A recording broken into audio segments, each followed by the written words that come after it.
All right, we're pouring concrete today. The boom truck is here. The placers are on standby. We're just waiting for the concrete trucks to show up. Let's go. All right, I got Tom from Lionheart Concrete. He's my go-to guy. I call him for all of my jobs. Tom, can you tell us what you guys need to look for when it comes to foundation pours? Yeah, we look for good scaffolding that we can walk on.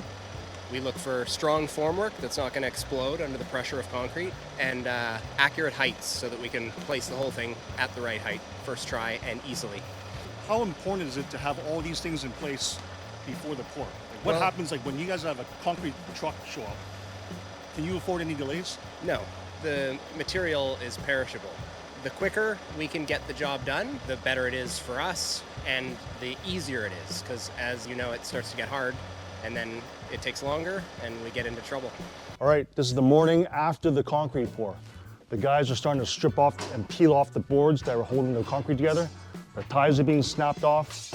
Everything's gonna be piled on one side so that the forms, one, can be picked up and hauled away.